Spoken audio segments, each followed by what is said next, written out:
The date, February 26, 1959. A search team was on Kholat Syakhl, the dead mountain in the Ural Mountains of Russia. They found a tent belonging to 9 hikers. The hikers were missing. The tent was strangely empty. Inside, things were left behind: warm clothes, good boots, food, money, and tools. It seemed the hikers left very fast, without taking important gear. This was strange for skilled hikers. The winter mountains are very cold. The tent was on a snowy hill. No signs of a fight inside, but the tent was cut open from the inside. Footprints led away from the tent towards a dark forest. Some prints were bare feet, others showed only socks in snow. 9 people were gone. All were good, strong hikers. They knew about winter dangers. What made them run from shelter? Why leave into the freezing night? The temperature was -30°C. The mystery of Dyatlov Pass began. However, the worst was yet to be found. The leader of the group was Igor Dyatlov, only 23 years old but a skilled skier. He had planned many trips before. He was a student at Ural Polytechnic Institute. Many in the group studied there. They were young and full of life. This trip was a big challenge for them. The group had 10 members at first. Besides Igor, there was Zinaida Kolmogorova, 22, and Lyudmila Dubinina, 20. Alexander Kolovatov was 24. Rustam Slobodin, a strong young man, was 23. Yuri Krivonyshenko and Yuri Doroshenko were also in their early 20s. Nicholas Thibault Brignoles was 23. The oldest member was Semyon Zolotaryov, 38, a World War II veteran and tour instructor. He joined the group late. Not everyone knew him well. These were not careless young people. They were serious about their expedition. It was a Category 3 winter hike, the most difficult rating. They trained hard for this journey. They knew the risks of the Urals. They carried maps and compasses. Yet something went terribly wrong for them. The group had a clear goal to reach Otorten Mountain in the northern Urals. The name means "don't go there" in Mansi. The route was over 300 kilometers, a test of their skill and endurance. They hoped to finish in about 3 weeks. The expedition started in late January 1959. This was an important time in the Soviet Union. The 21st Congress of the Communist Party was happening. The hikers planned to dedicate their trip to this event. They were proud of their country and their abilities. They felt ready for the adventure. Preparation was very important. Igor Dyatlov planned every detail. The group gathered food and supplies, checked their skis and tents, and packed warm clothes and sleeping bags. They had a camera to take pictures and kept a group diary. Everything seemed perfectly organized. On January 23, 1959, they left Sverdlovsk, now called Yekaterinburg. They took a train to the town of Ivdel. From Ivdel, a truck took them to Vizhai, the last inhabited settlement. This was the true start of their wilderness journey. Their path led them into remote, frozen lands. Little did they know, their path led to an enduring mystery. The journey was about to take a dark turn. The hikers left Vizhai on January 25, 1959. They skied and walked through the snow. The landscape was beautiful but harsh. On January 28, one member turned back. His name was Yuri Yudin. He became ill with severe leg pain. He said goodbye to his friends near an old logging site called Second Northern. Yuri Yudin's departure was the last contact.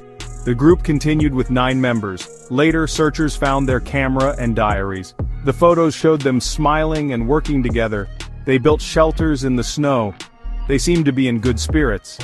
The early diary entries were positive, describing the beauty of the winter forest. However, some entries hinted at difficulties, strong winds and deep snow slowing them down. The weather in the Urals can change quickly. One day, Dyatlov wrote about a warm wind, unusual for the area. On February 1, 1959, they made their last camp on the slope of Kholat Syakhl. Their plan was to cross the pass and camp on the other side.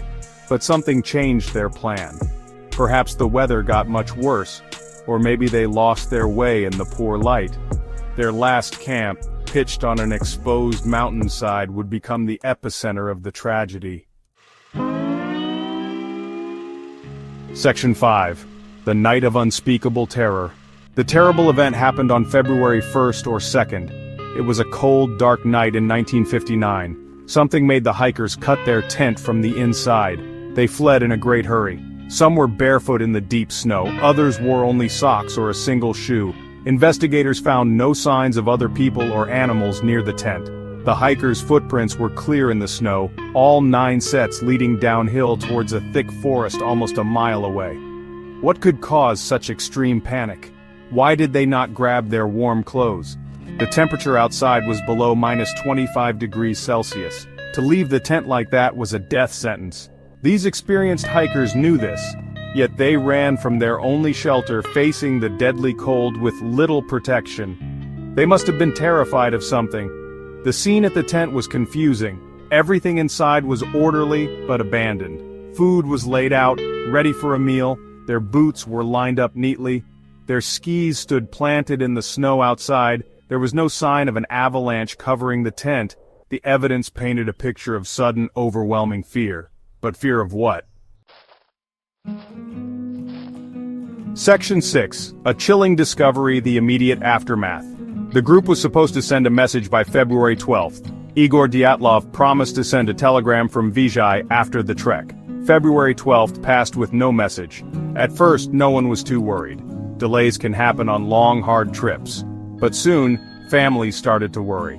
The students at Ural Polytechnic Institute grew anxious. Relatives demanded a search operation. The first search teams were volunteers, fellow students, and teachers. They started looking around, February 20th, 1959. The area was vast and difficult to search. Soon the army and police joined the search. Airplanes and helicopters were used. They searched for any sign of the missing hikers. On February 26, 1959, the searchers found something. A pilot spotted the abandoned tent. Mikhail Sharavin, a student searcher, reached it first. The tent was on the slope of Kholat Syakhl, partially covered with snow. It was clearly damaged, cut from the inside. The sight was deeply unsettling. Where were the 9 young people?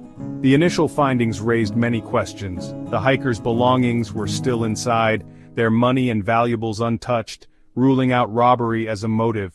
The empty tent was just the beginning. Section 7. The Grim Harvest Rescue and Recovery. The day after finding the tent, February 27, 1959. Searchers followed the footprints downhill. They found 2 bodies under a cedar tree, Yuri Krivonyshenko and Yuri Doroshenko. Nearby were the remains of a small fire. The branches on the cedar tree were broken. Someone tried to climb the tree. The next 3 bodies were found between the cedar tree and the tent. Igor Dyatlov, Zinaida Kolmogorova, and Rustam Slobodin. Their positions suggested they tried to return to the shelter. Igor Dyatlov was found clutching a birch branch. Zinaida Kolmogorova had signs of a desperate crawl. Rustam Slobodin had a skull fracture. They all died of hypothermia. The freezing cold had claimed them. The search continued for the other 4 hikers. It took more than 2 months to find them. On May 4th, they were discovered in a ravine. They were buried under 4 meters of snow. Lyudmila Dubinina, Alexander Kolovatov, Nicholas Thibault Brignol, and Semyon Zolotaryov. They had terrible injuries. What truly happened in that ravine? Section 8. Echoes from the Dead Mountain legacy and unanswered questions. The last 4 hikers had shocking injuries. Lyudmila Dubinina had many broken ribs. Semyon Zolotaryov also had crushed ribs. Nicholas Thibault Brignoles had a major skull fracture. These injuries were very severe compared to a car crash. Strangely, there were no external wounds on some. Lyudmila was also missing her tongue, eyes, and part of her lips. The official investigation began quickly, led by prosecutor Lev Ivanov. Medical exams were performed. The conclusion was that most died of hypothermia. But the severe injuries of the last 4 were puzzling. The investigation closed in May 1959. The official cause of death was an unknown compelling force. The files were classified as secret. Many theories have tried to explain the mystery avalanche, secret weapon tests, an attack by unknown persons, UFOs, or a Yeti. None of these theories fit all the facts. In 2019, Russian authorities reopened the case. They reviewed the evidence again. In 2020, they announced their conclusion: a small, localized avalanche was the cause.